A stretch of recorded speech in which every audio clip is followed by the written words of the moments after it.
Hello and welcome. In this lecture we're going to be investigating the concept of local variables, variables that only exist within a given function. And we're going to see how we can use this to set our location to a different value than the one stored in the my vector. Let's dive in. So up until this point, we have been dealing with variables that belong to a class. We've done this in Blueprint, and now we've done it in C++. And this means that the variable is alive for as long as the instance of the class. Each instance gets its own copy of a variable, but while the class instance is alive, the variable is too. Now, this concept that I've just talked about is actually got a name. It's called scope. What it means is how long does the variable live? And I've just described an instance variable. That's a variable that lives as long as a particular instance of a class. Now, there are other types of variables as well. There are variables that live as long as a function. Basically, when you call a particular function, that function runs, and as soon as the function finishes, the variable dies. So in C++, generally speaking, a variable is valid between the braces in the syntax. So it's a good rule of thumb. It's not always exactly correct, but the tick function, for example, we've got some braces here, and if we were to declare a variable inside this tick function, then it would only exist for one time the tick function is called, and the next time it would be created afresh. The moving platform, if we can see that if we have a look at moving platform.h, you can see the my vector is being declared within some curly braces that belong to the definition of the class, which is why these variables live for as long as an instance of the class does. So I'd like to prove this to you. So let's go into the moving platform.cpp. And let's create a local variable within this. So I'm going to create it in exactly the same way as we did when we're declaring it over in the header file. We're going to have an f vector, then the name of the vector, I'm going to call it local vector. And then we can set this a value right when we create it. We can do that using the constructor for f vector, or we can do it from another variable, just like we can pass a variable into a function. So we can first of all, I'm going to use the constructor method. So we're going to have f vector, and I'm going to give it a 1, 2, 3, and then a semicolon at the end of the line. So that now is a local variable. It only exists within this function, and it gets reset every single time the function is called. So if I were to do something like this, if I was to do something like we have on line 29 with the my vector being updated, we can have a local vector. We can have local vector.z is equal to local vector.z plus 1. And if I were to set my location to that local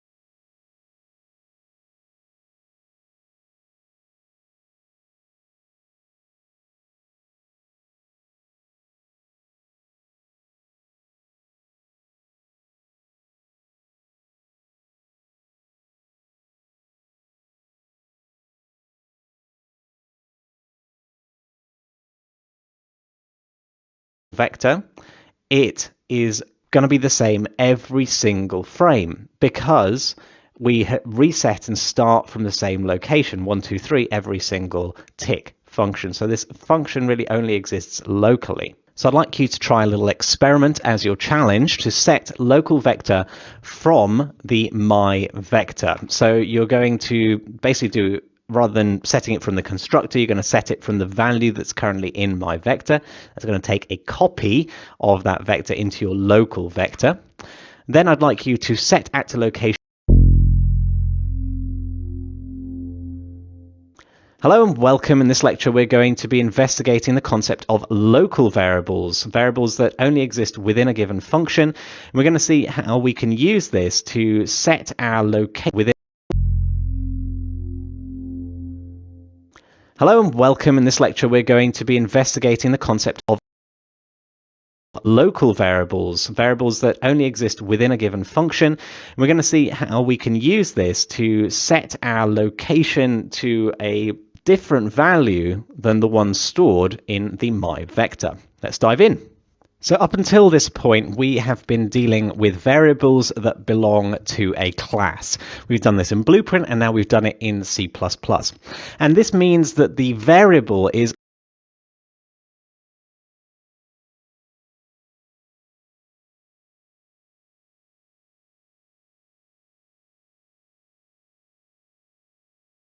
alive for as long as the instance of the class. Each instance gets its own copy of a variable, but while the class instance is alive, the variable is too.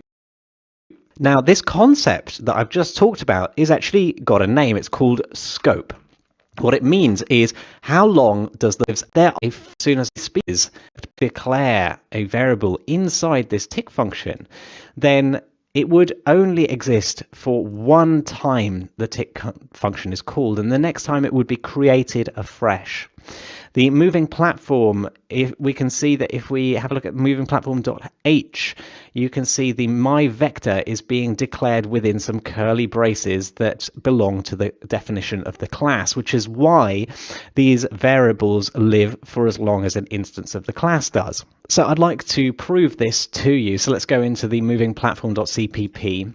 And let's create a local variable within this. So I'm going to create it in exactly the same way as we did when we're declaring it over in the header file. We're going to have an f vector, then the name of the vector, I'm going to call it local vector. And then we can set this a value right when we create it.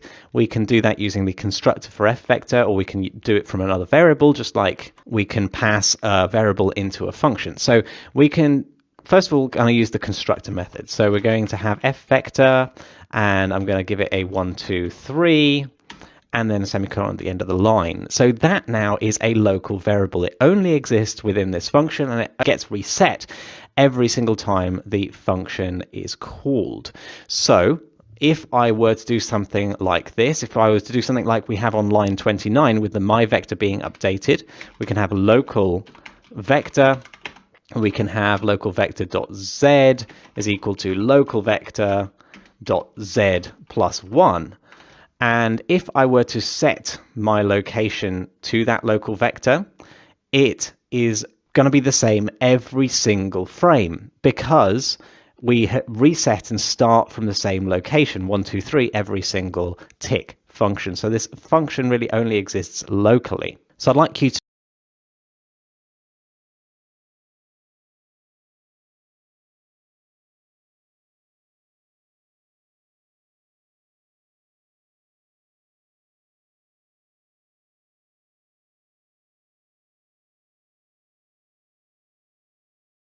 try a little experiment as your challenge to set local vector from the my vector. So you're going to basically do, rather than setting it from the constructor, you're going to set it from the value that's currently in my vector. That's going to take a copy of that vector into your local vector. Then I'd like you to set actor location using the local vector, and because we're trying to update that local vector every frame, let's see what the effect is. Does the platform move? Would you expect it to? And go and try it out. Compile the code, play, and see whether it actually does. Pause the video and have a next. So I'm going to vector instead. Structure here to set the local vector. I'm going to set my vector instead. So we're taking the value that's currently stored in my vector and we're putting it into local vector. And then we are updating the local vector. We're increasing its z by 1 every single frame. And then I'd like to set actor location instead of from my vector. We're going to set it from the local vector instead. Now, what's going to happen in this case, do you reckon? Let's go ahead and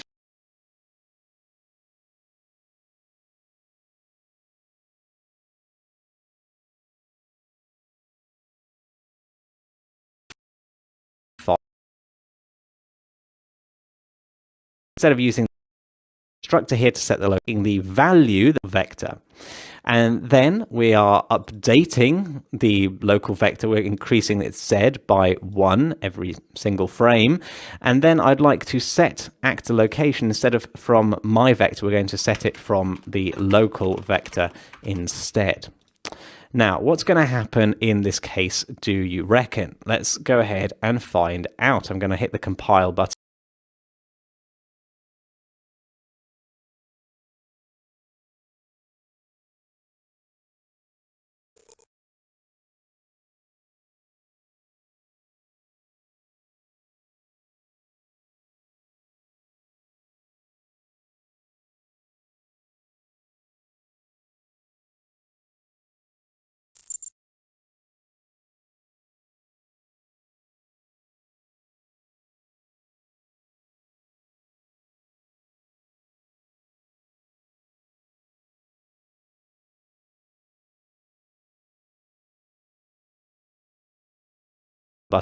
And going to go ahead and hit play. And we'll see that the platform is still moving off to the right, but it isn't going up in the Z direction. So you can see that this isn't really having an impact, the increasing of the local vector, because it's being reset from the current value in my vector every frame. My vector, however, is still being updated every frame. The Y value is being increased every frame, and that's why we're seeing the movement over to the right. So one way we can see that this change to local vector is just local is by increasing this value from 1 to maybe 100. So we're adding 100 to the local vector value. We can go over and compile and then hit play. And what you're going to see is that the platform's actually 100 units higher in the air. Let's just take a second here and eject out with F8 and pause the game with the pause button in the main toolbar.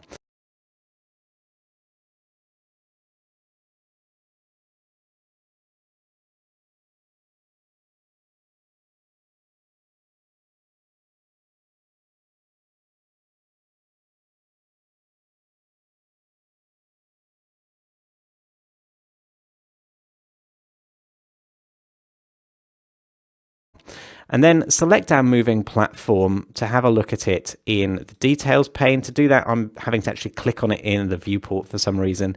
Sometimes it doesn't work just clicking on it in the outliner. And I'd like to point out to you that the value in my vector, the Z value in my vector, is 100 units less than the Z location of the transform. So you can see that adding to that local vector has had an impact. We have got our location 100 units higher than the location in the my vector. And what's really great about local variables is that when the function has finished its particular execution, they get cleared up and reset. So you can always know what to expect with a local variable. You always know what value is going to be in it, unlike a class variable, which can be updated anytime from any other function. So we're going to be putting these local variables through their paces in a few lectures' time. Let's dive on.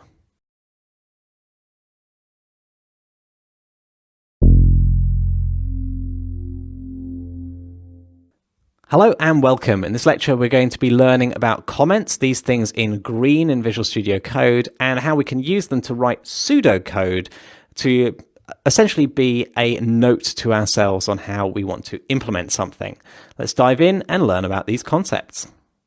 So, what is pseudocode? Pseudocode this is the dictionary definition, is a plain language description of the steps that we're going to be using in an algorithm. So I want to write a plain language description of what we're planning to do to make this moving platform go backwards and forwards.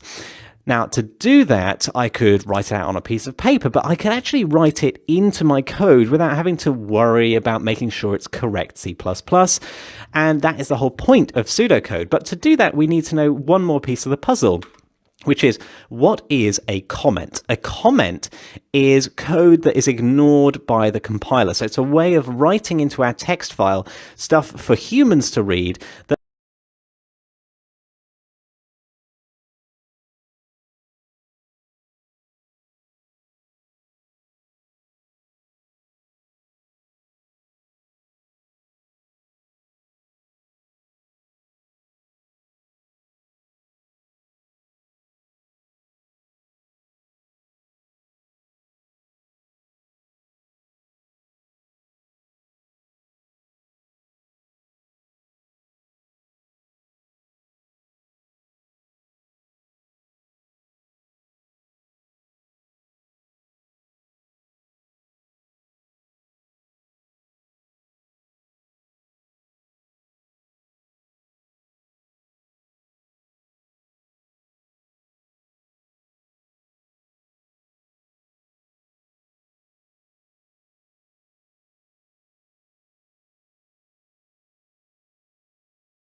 that the compiler will then ignore, and we can just use that to write pseudocode. We can use it to write notes to each other as programmers and to clarify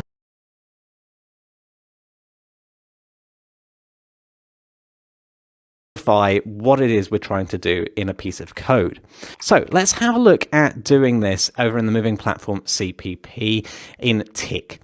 Now, a comment is basically any line that starts with a double forward slash. You can see that in Visual Studio Code, this automatically gets colored in green, and we can see examples of these green lines elsewhere in the C++ file. You can see it says fill out a copyright notice, it says sets default values, called while the game starts or when spawned, called every frame. So actually these comments are already helping us understand what's going on in this C++ file, and now we understand that these lines have no particular meaning to the compiler. In fact, as far as the compiler is concerned, one of the first things it does is just remove all comments from the file because it just doesn't need them. It ignores them when it's dealing with them and turning them into binary. So what we want to do is write out a little plan for how we are going to make our platform move backwards and forwards. So the first thing we're going to do is update the location of our platform. So move the platform forwards. So move platform forwards. And how are we going to do that? Well, I'm going to use some indentation to show that this is how we're going to be moving the platform forwards. We're going to get its current location. Then we are going to add a vector to that current location. And that might be a good place for us to use a local variable because we don't want that intermediate result to be remembered at the class level. Then we're going to set that location. But what about sending the platform back? Well, let's have another comment here just at the indentation level below. We're going to send platform back if gone too far. So what we're going to have to do there is check how far we've moved, first of all. And if we've gone too far, we're going to reverse the direction of motion. So reverse direction of motion if gone too far. So here we have a very basic pseudocode description of what we're planning to do in the upcoming lectures. Please go ahead and add this to your own C++ file. You can use your own words to describe each step. This is just my interpretation of it. And because this isn't used by the compiler at all, it doesn't matter whether you have a typo or anything like that. The most important thing is that you just start each line with a double forward slash. Okay, I will see you in the next lecture.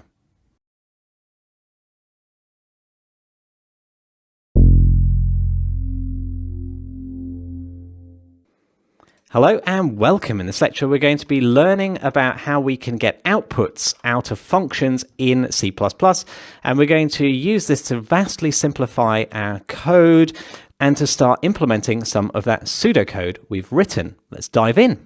So before we try to understand return values from functions, let's do a brief detour and understand two concepts here, add two more concepts to our glossary. So the first one is the expression. An expression is a fragment of code that produces a value. And there's the statement, which is a fragment of code that is an action to be performed.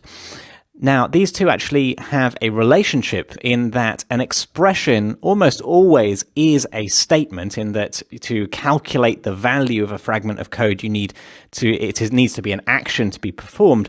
But the same isn't necessarily true the other way around. A statement isn't always going to give you a value. So let's have a look at some examples of expressions and some things that are not from the code that we've already written. So when we type my vector into C++, this is an expression because it has the value of whatever is stored inside the my vector variable. Same's true for local vector. And in fact, if you have local vector plus .z, that itself is an expression. And local vector .z plus 100, that itself is an expression too, because the local vector .z gave you the value inside of the z member, and when you add 100, that gives you a new value which has the addition of 100. So these are all expressions. However, something that is not an expression is when we declared our local vector. When we said f vector local vector equals my vector and put a semicolon at the end of the line, we can't use that to get a value. There's no value there. It's just telling C++ that here's an action for you to perform. I want you to create a new local vector. So that is not an expression. However, something that is an expression is getActorLocation. It's a function that we are calling because there's parentheses on the end here. We actually don't have any arguments here. This is an empty list of arguments, but it is calling something. And because this function has a return value, the actual piece of code here is an expression that takes on the value of whatever's returned from the function. And this is essentially the same as the output pins that we have previously seen in Blueprint. Except unlike with Blueprint, you can only have one output value from a function. There's just one return value. So that is what we can use over here where we've written our pseudocode that says get current location. That is where we're going to do that. We're going to get the location using our getActorLocation. So let's create a new local variable here. We're going to have a new local variable called f of type f vector. It has to be of type f vector because that is the type returned from getActorLocation. And we're going to call this current location. And we'll set that equal to the result or the expression getActorLocation, and then parentheses, a set of matching parentheses, and then a semicolon to end the line. So if we dissect this line a little bit, we can see that this bit here, the getActorLocation and the parentheses, is the expression. It's getting us the value, which is the current location of the actor. Then we are doing an assignment to the current location, which is also being declared right here. So on this line, this whole line is not an expression. There's no value out of it. It is a statement. And usually you can tell a statement because in C++ it ends in a semicolon. Okay, so this is essentially going to allow us to do away with the my vector and local vectors that we've been using previously, because we should just be able to update our local variable here, this current location that we've got from the location of our actor. So what we're going to do is further down here, we've got a comment that says set the location. So after that comment line, I'm going to do a set actor location using the expression current location, which is just using that variable value, and then put a semicolon at the end of the line to say that this whole thing is a statement. We want it to execute this action, set actor location. And notice that while my comments are indented, I have decided not to indent the code to match, because usually we want our code to be at one level of indentation within the function. Now, what I can do is I can remove all of the code we had previously, everything involving local vector, my vector, set actor location using the local vector. I can remove all of that so that all we've got now is the stuff around our comments.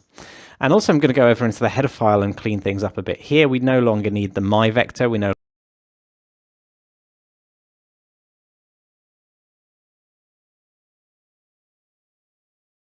longer need the my XU properties, so I'm going to delete these ones as well. Now, obviously, the moving platform CPP doesn't actually do very much because we get the current actor location, then we set it again, which basically has no effect. So I'd like you to have a go at updating the current location of the moving platform in that tick function.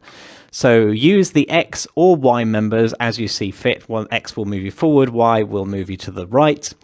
Then you can add to it and assign back into the member, as we've been doing previously to update our moving platform's location. So add 1 or 2, depending on how fast you want the platform to move.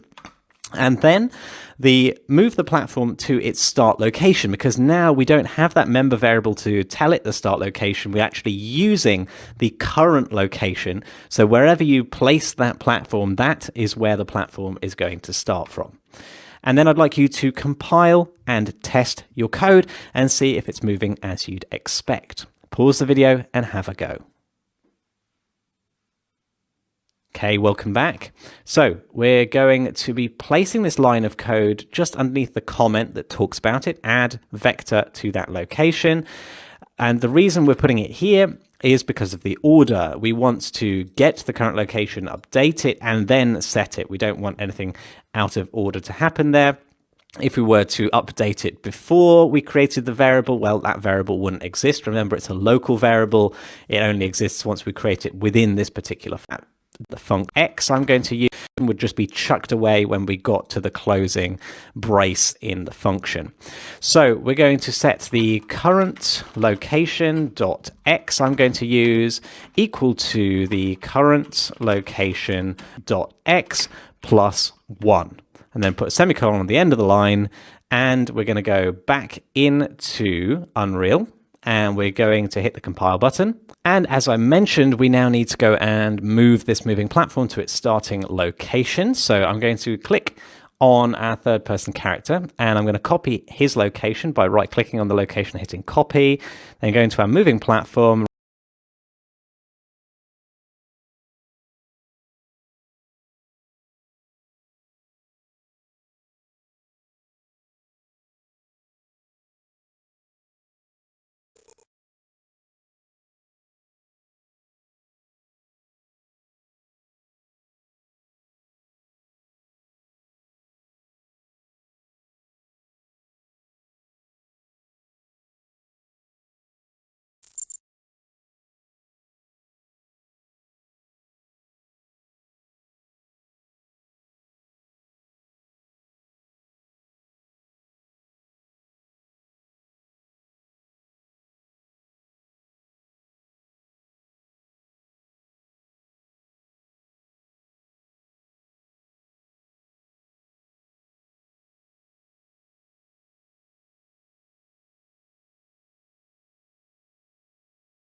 right clicking on its location, hitting paste. So that puts the platform right inside our player, which is not actually what we want.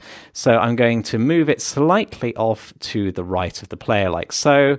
And I can see if it's at the right height. I think I'll make it a little bit lower down, which is one of the benefits of using the current location rather than a location variable, is that I can actually see where this platform is going to be in the world. So now if I go ahead and hit play, then you can see that the platform is moving along nicely in the X direction, and I can still jump on it and be moved along with it. Great stuff. Now we've learned how return values work out of functions. We're really starting to understand a lot of the concepts from blueprints in the C++ world. I'll see you in the next lecture.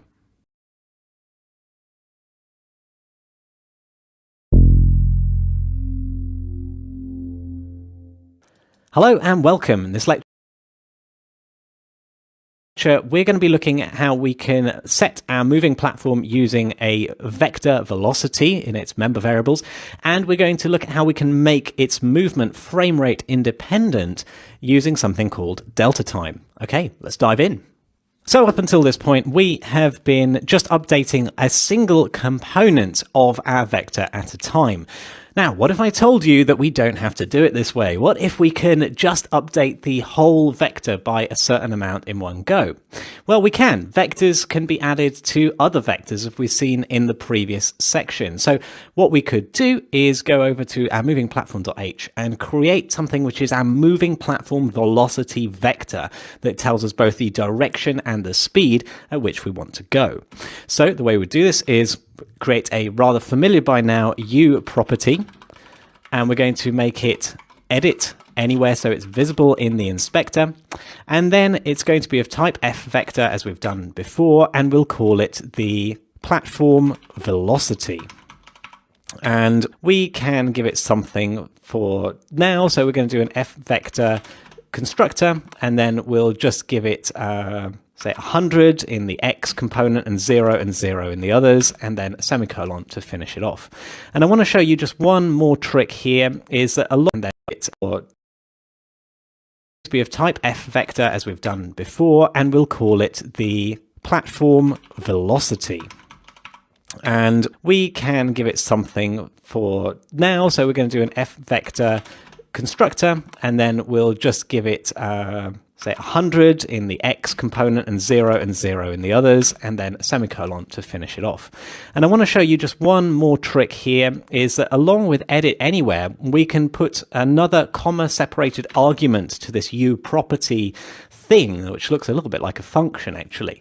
You can put one that is called category with a capital C, and then you put the equal sign, and I don't usually leave a space between these equal signs, category equals, and then you can give a category that you want to show up down here. You can see there are categories for transform, rendering, replication. These are the kinds of categories we mean. I'm going to call mine moving platform, so that we have a kind of moving platform category to put these variables into. And note that I use double quotes around that category. That's the correct syntax. You do need to include those. And then what we can do is we can make use of this new member variable over in the C++.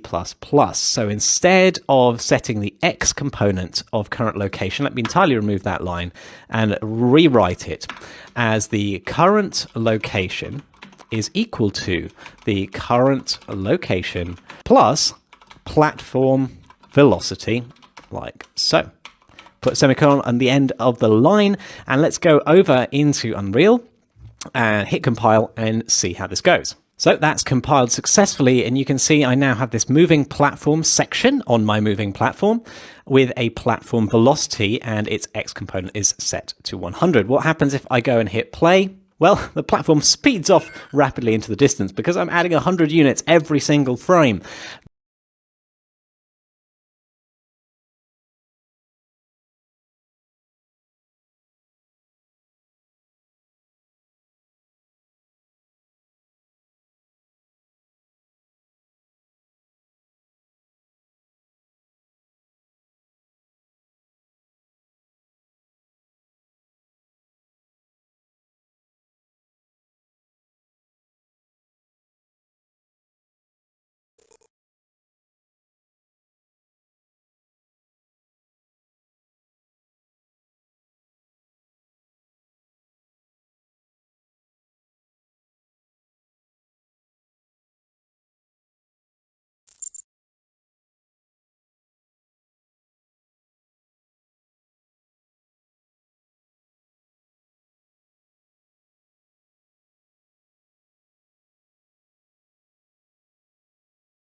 That is a lot, but I do want it to move at a velocity of around 100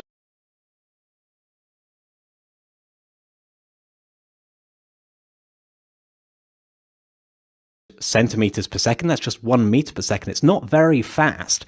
So why is it going so fast? Well, because of my frame rate. Well, if I was on a slower system, it would be moving slower. And if I was on a faster system, it would be moving faster. That doesn't seem to make sense.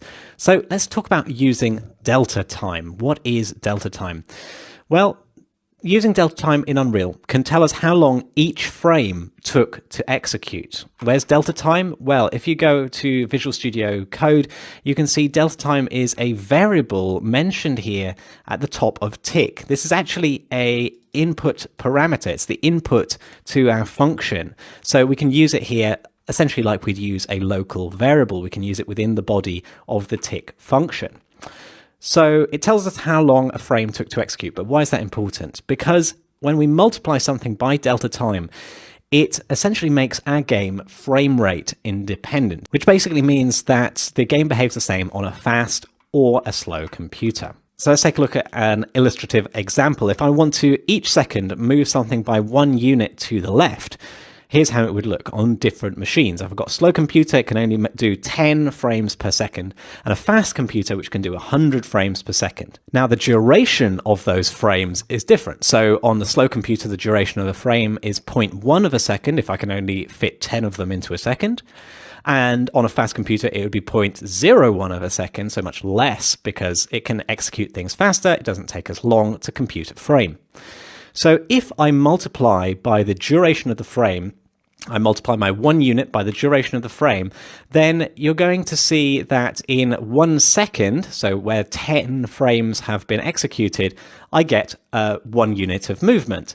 And the same is true if I've done 100 frames of execution, I still get 1 unit of movement. So I'd like to challenge you to multiply by delta time. So what we're going to do is remember that we can multiply vectors by a floating point value to scale their magnitude.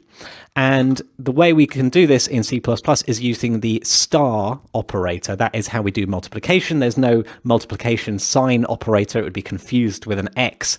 So we use the star operator to denote multiplication. And I'd like you to compile and test out your results. So multiply by delta time, multiply the speed by delta time, and see what happens. Pause the video and have a go.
Okay, welcome back. So it's the platform velocity that we're wanting to multiply here. Now, we could pull this out into a separate variable, but in actual fact, we can just put a multiply by delta time at the end of that line, obviously before the semicolon, because it's before the end of the statement. And what's interesting here is that there's a bit of a precedence of operators going on here, in that the multiplication between the platform velocity and delta time is going to happen before the addition to the current location. Now, this follows normal mathematical rules. For a full list of those rules, I'm not going to go into the details of it right here, but you can have a look at the page on order of operations on Wikipedia. There's lots of different rules in different languages, whether it's BODMAS, BIDMAS, PEDMAS, BEDMAS. There's loads of different acronyms. So whichever one you grew up using, that's the one I would recommend you use. For me, it was BODMAS, but in other places it's different. So it's worth noting that we can have just write it like this, but if we wanted to make sure that something happens in a different order to that, then you can use parentheses to indicate this. So I could, just to make things clearer, I'm going to put parentheses around this multiplication just to show you that that's what happens first, the multiplication, and then the addition to the current location. So let's go over into Unreal and test this out. We're going to hit compile, and when that's done, let's hit play. And now we see the platform's moving at a much more normal speed, because actually it's moving at 1 meter per second, which is okay for a moving platform. So you can see that this has helped us both reduce the speed, but also now this is a frame rate independent speed. If my computer was chugging along because something else going on in the background, this would still look the same and play the same in game. Great stuff. I will see you in the next lecture.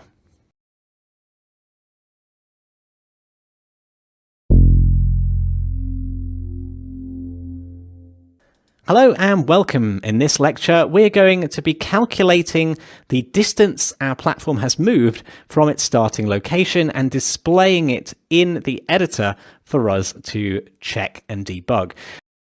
Calculating the distance our platform has moved from its starting location and displaying it in the editor for us to check and debug.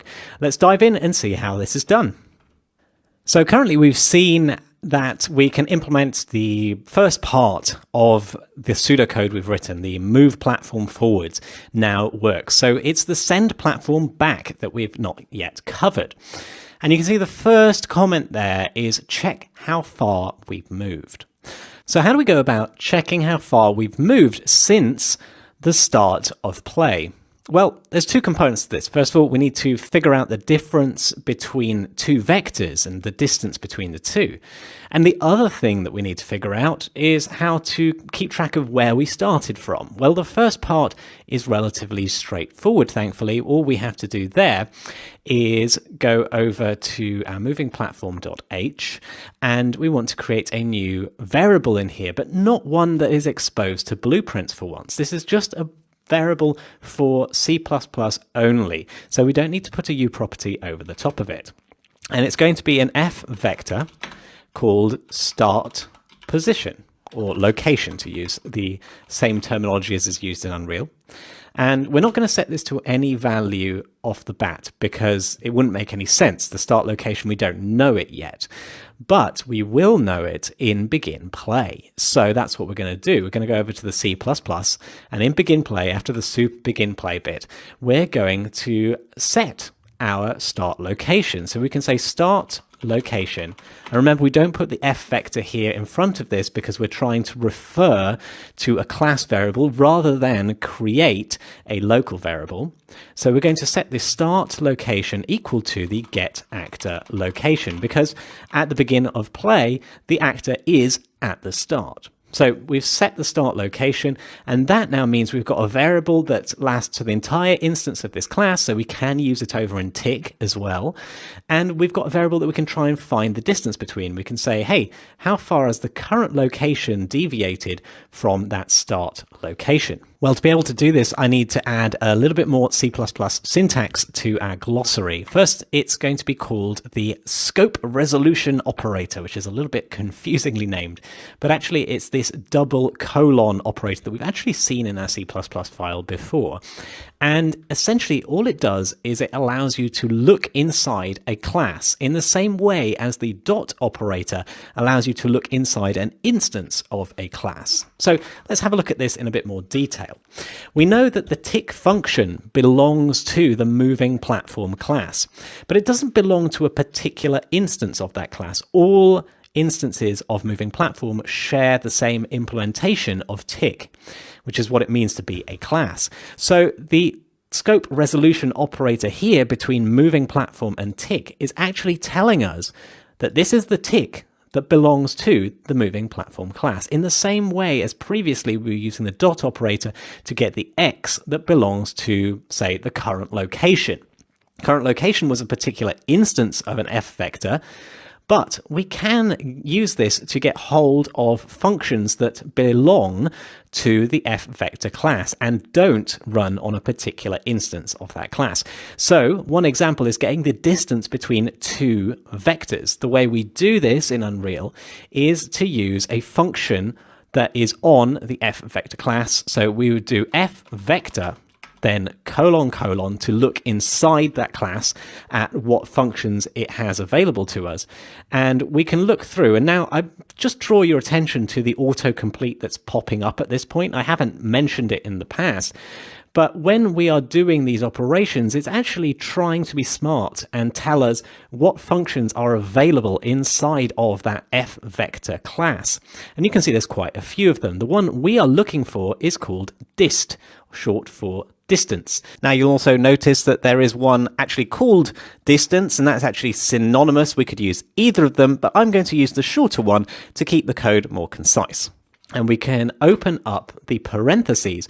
And again, the autocomplete comes to our aid in that it's telling us what it takes in as arguments. We can see that the first argument is a f vector 3D, and the second one is an f vector 3D as well. So the fact that it's called f vector 3D here is a little bit weird, but it's basically asking for an f vector. So it's saying if you pass in two arguments, both of them f vectors, I will tell you my return value, that's this bit here on the left-hand side, will be a double. Now, a double is essentially just a more accurate float. So we could essentially say that is a float coming out of here. The expression that we've created creates a float.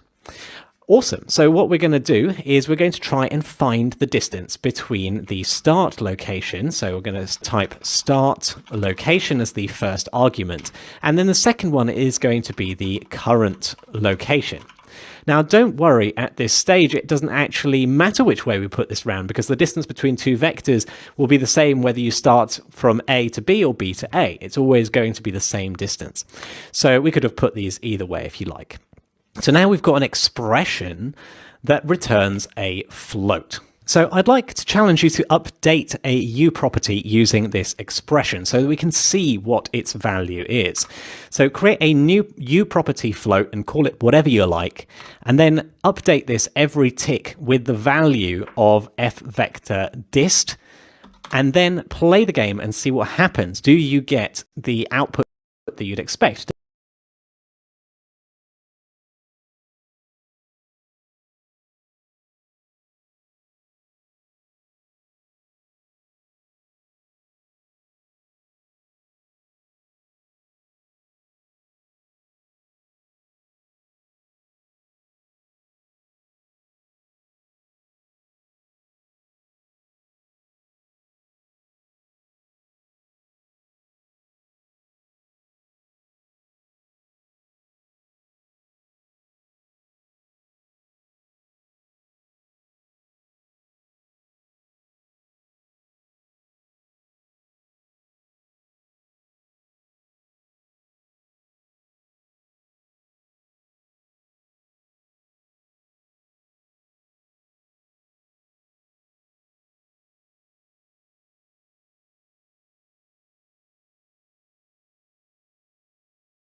Does it include a U? So we could have put these either way if you like. So I'd like to check what its value is. So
So and create start location, edit anywhere, anywhere. So that's what I'm going to use instead.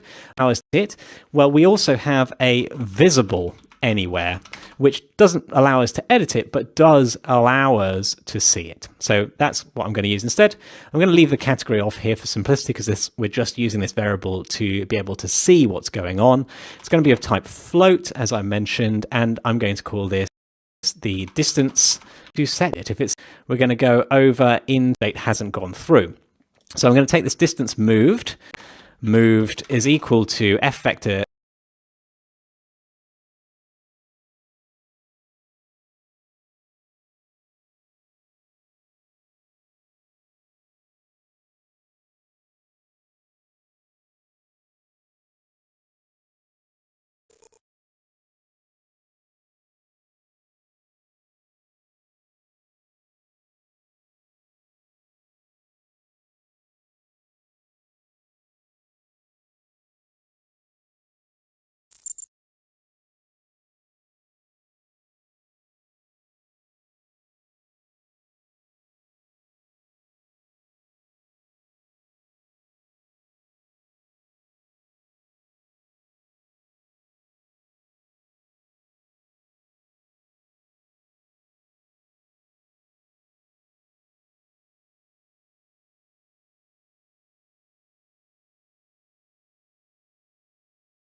to colon distance, so using that scope resolution operator to get hold of the distance function, and then end the line with a semicolon.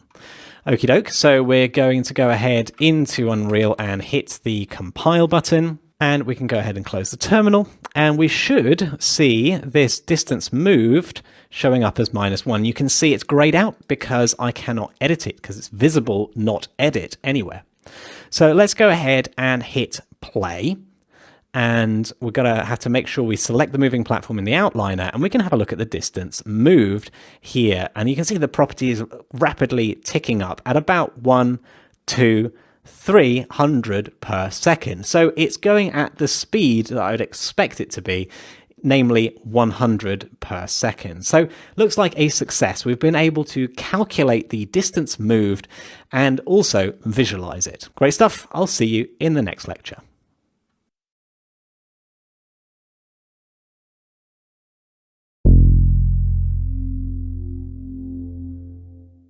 Hello and welcome. In this lecture we're going to be learning about if statements, essentially C++'s branch statements, and we're going to be using it to send our platform backwards and forwards. Let's dive in.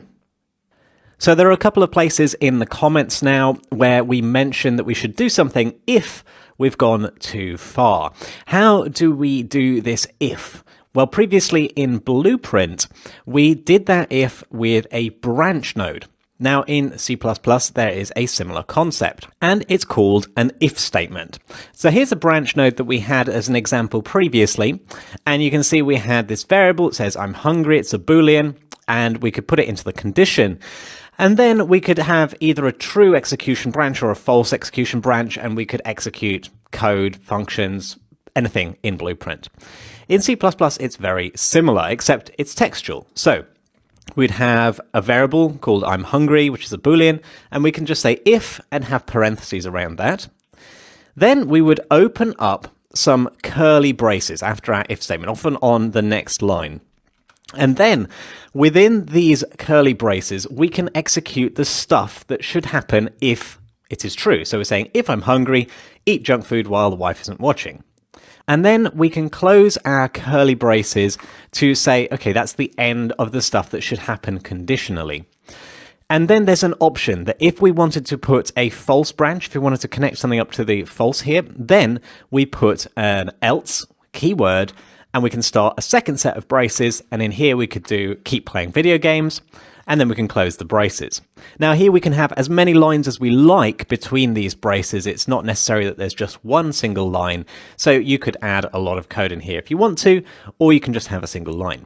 And also with the variable in here, it doesn't have to be a variable that plugs into an if statement. It can be any expression that returns a Boolean. So you can do a little bit of calling a function in here. You could use an operator to get a different result. So there's a few different options available to us. But before any of that, we need to configure how far this platform's allowed to go before it should turn back. And to do that, we need a U property. We've currently got our distance moved as a visible anywhere. Let's create a new one just above here, a U property that should be edit anywhere because we want to be able to configure it in the editor. And I'll use the same category of moving platform from up above. And then down below here, it's going to be of type float because it's going to be a distance, and I'm going to call it the move distance, like so. We can give it a default value. I'm going to give it 100 units as the default, but then obviously we can override that, change that in the editor. And then we can make use of this over in the C++ file. So the way we're going to do this is we've already got our variable distance moved. Override that, change that, give it a default value. I'm going to give it 100 units as the default, but then obviously we can override that, change that in the editor. And then we can make use of this over in the C++ file. So the way we're going to do this is we've already got our variable distance moved. I actually want to not be able to observe that anymore. So I'm going to remove the visible anywhere property and the distance moved variable from the header file. Then I'm going to go back into the C++, and we're going to have to declare it as a local variable instead. So the easy way to just change that is to stick a float in front of distance moved. That basically declares it as a local variable right here inside of tick.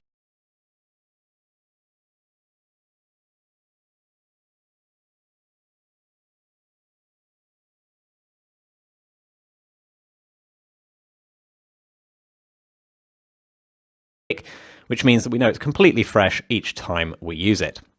So now we need to reverse the direction if we've gone too far. So the way we can do this is we can use less than or equal to or greater than operators that we've seen in the past as nodes in Blueprint, but now we can use them as operators like we would plus or multiplication. And the way we can do this is to say, okay, well, we've got the distance moved. Is this greater than the move distance? So we can use the greater than symbol, which is this right chevron, and then we can put move distance. And it looks like I've called it moved distance, but I think it should be the move distance. So I've accidentally had an extra D in there. Let's remove that from the header file. And you see this expression here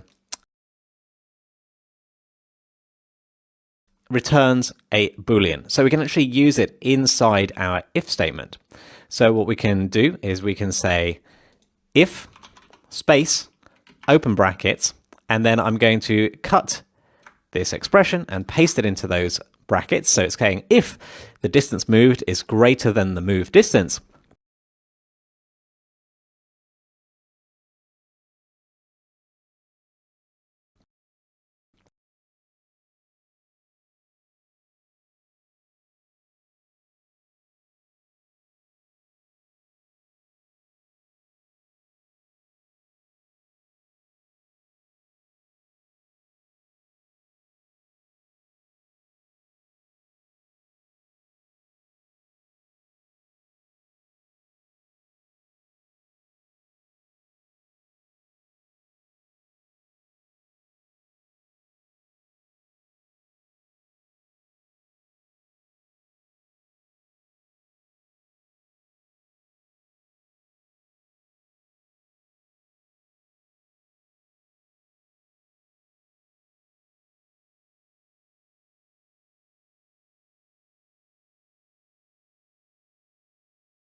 then essentially we want to reverse the direction. So that's what we're doing this comment for. We want to reverse the direction of motion. And to reverse the direction of motion, we've got a platform velocity. So let's set the platform velocity to the negative of itself, basically reversing its direction. So platform velocity equals negative platform velocity. So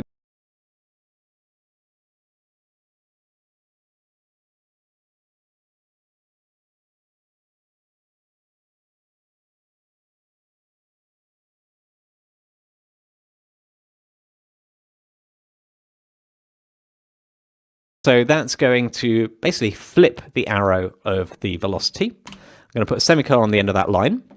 And let's see if this if statement actually works as we intend it to. Let's go over into the editor and hit compile. And now that that's completed successfully, we can go ahead and hit play and see what happens.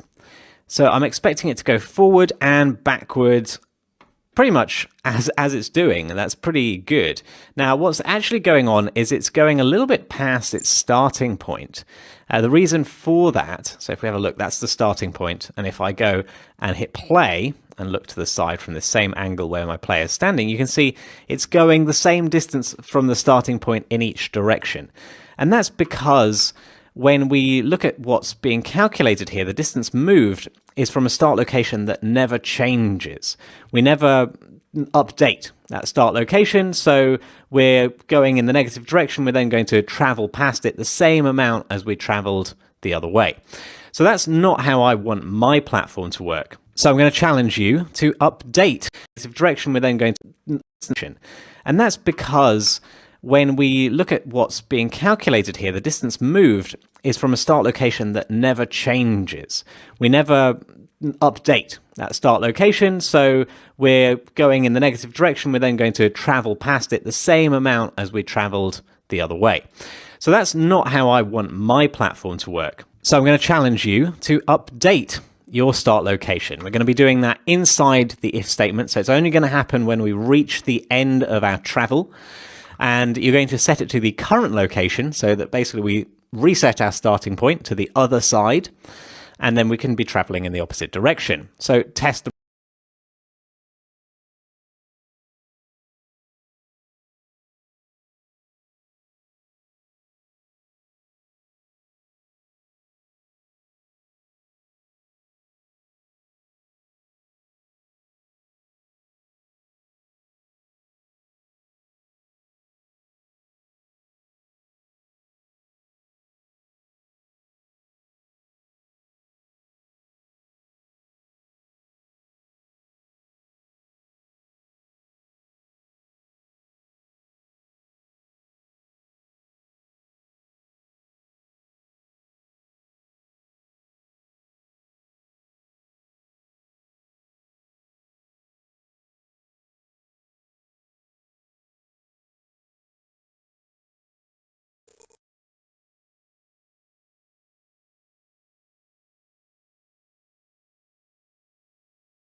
test the results and see if...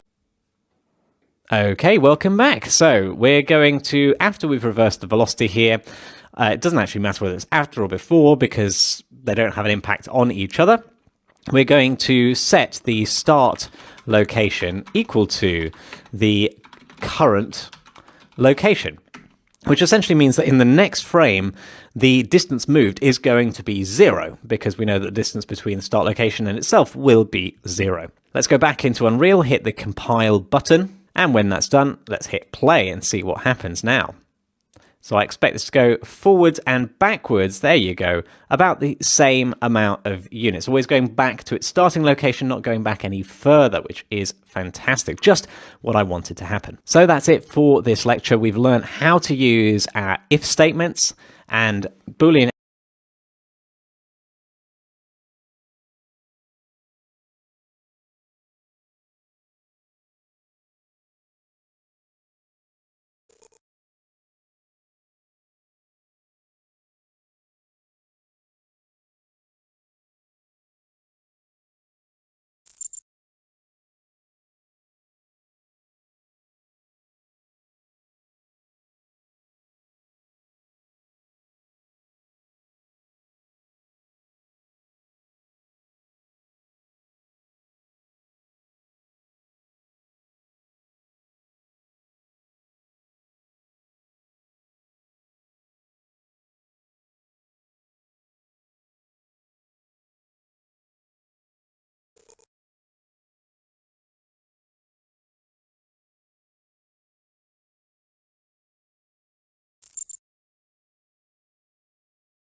Boolean expressions in order to do that, and we've allowed that to send our platform back and forth. Great stuff. I'll see you in the next lecture.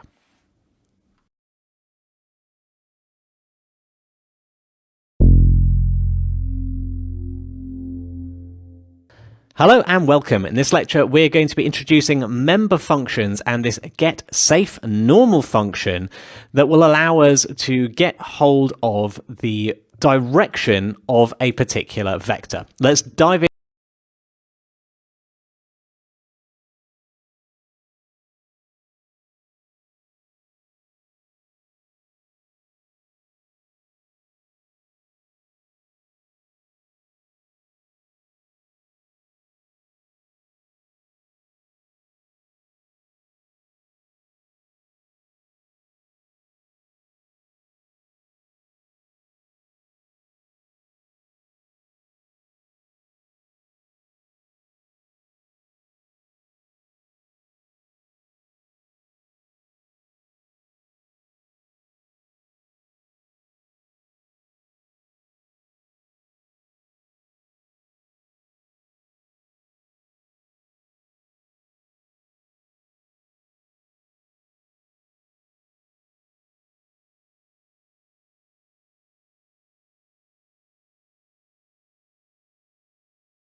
Hello there, I'm Serfancy.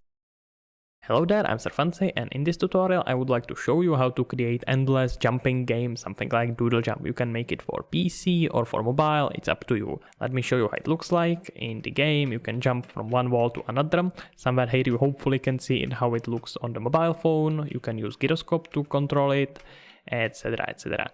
And right now I can't really see any obstacles, but usually it will spawn here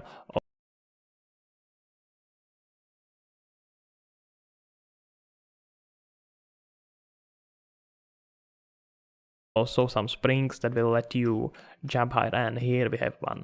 Also some enemies, but their probability of spawn is quite low, so we won't see them now, it seems. Well, let's not waste your time and get to it. Yeah, you can also die in this game. Alright, let's get started. I will create a new project and it will be in 4.26.2 version, but it doesn't really matter. This should work with any new version of Unreal Engine, so let's launch it. We are making a game and we are going to use side scroller character in 3D, which means this one. Let's click on next, and we are making it for mobile. So let's switch graphics to scalable 3D and 2D, and we don't want any starter content. Leave it in blueprints and let's call it Doodle Jump. Doodle Jump. Alright, time to create a project. If you are making it for very low cost devices, which means that you want to save every single piece of performance that you can, then I would recommend you to start in project setting and find here a renderer. And what you can do is to enable forward shading. It will use forward rendering because right now we are using Defender rendering, which looks much better, and it's generally better in almost everything, but it's much more performance heavy. So if you are making it for really low cost devices, forward shading is way to go. You would usually use it with VR, but to be honest, I don't think you really need it. I personally I'm not gonna do it. Any middle class phone will be able to handle this without a problem.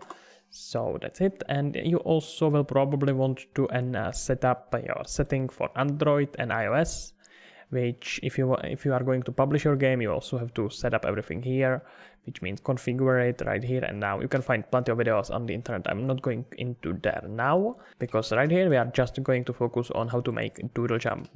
So if you click on play, as I just did, you can see that we have here some basic controller. I can move left, right, jump, etc, etc. That's cool, but I kind of don't want it to be in this landscape mode, as you can see here.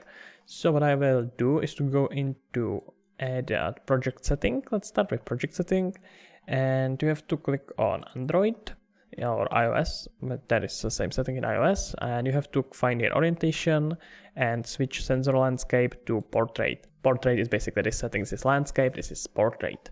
Cool, so let's close that, and now you also have to enable it for your preview. So for that, let's go into editor preferences for real this time, and see, you should have here play, and click on this little icon which you can see right here is in landscape mode. If I click on it, it will switch to portrait.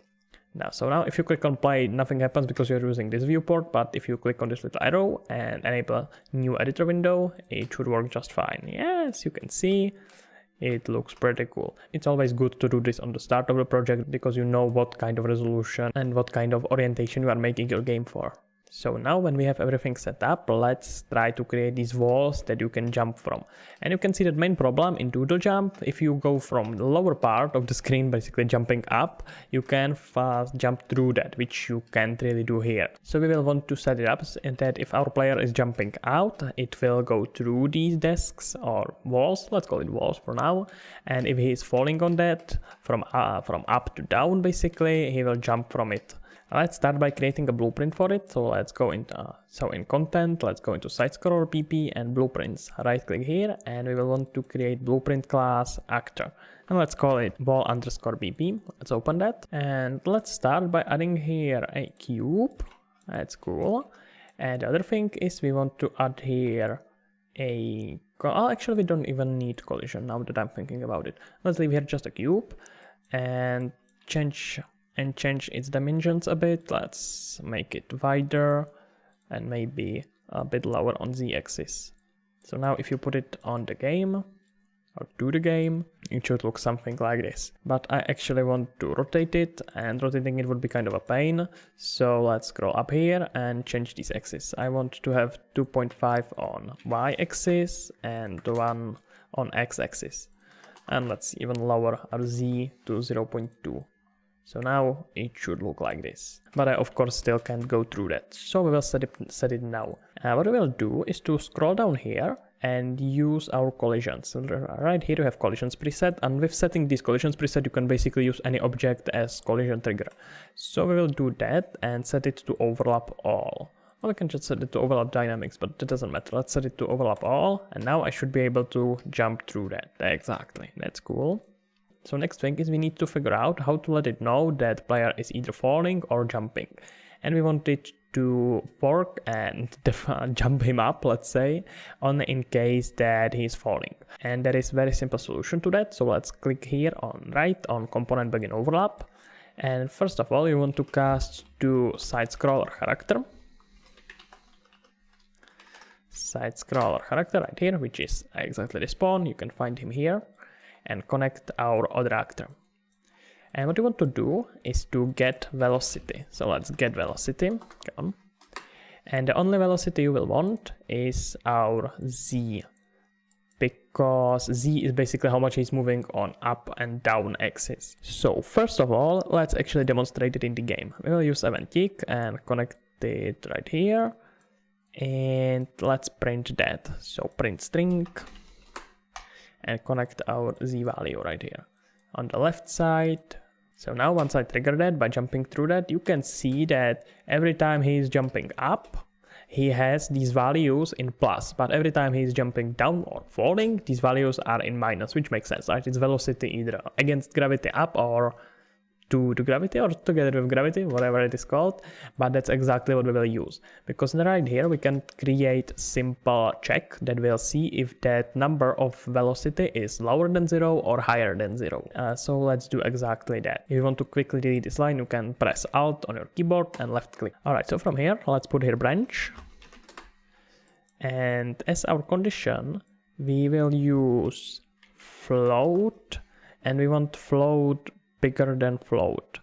So let's do this one, and we want to have no, the other way around. Let's do smaller. So float bigger than float, and we want to have this thing bigger than 0. If it is bigger than 0, that means it's true and he should be jumping up. And just to quickly check it, let's do here 2 print strings. One will be for jumping and the other one for falling.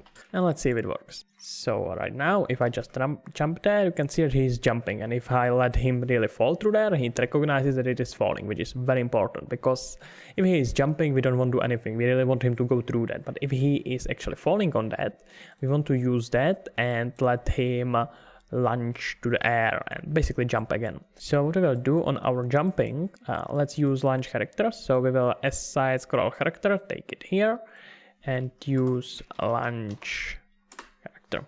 Yeah. And it's probably a good idea to have it on same value as you have your jump, because you will use jump on the start of the game. But you can worry about it later. Just to quickly check it, you can click on your side scroll character, go into character movement, and somewhere here you can see jump Z velocity is 1000. Let's put it on something higher. Let's do 120, 1200, and set our Z velocity to same thing. And I think that we have to actually enable Z override. Let's see. Alright, let's delete all of these, and move it here. Just put here a few of them to test how well it all works. And I did something really stupid, right? Yeah, I actually put it into wrong branch. I set it into jumping, so it was launching him every time I jumped there. I want to put it under falling. Sorry, my bad. Again, left click to delete that. Let's try it now. So I can jump, and if I fall on that again, it lets him jump. And I have to enable, where was it? Okay, that side scroll character. I want to go into wall BP and enable override Z velocity. Let's jump, and look at that, it's letting him jump. Yeah, that looks pretty good. What I want to do now is of course to play animation somewhere here, because as you could have seen, he was just always in the same stacked animation because he never really fallen down. So what we will do here is to play animation from our character. So let's play animation. And that animation will be jumping, I think, something like that. Third person jump should be here.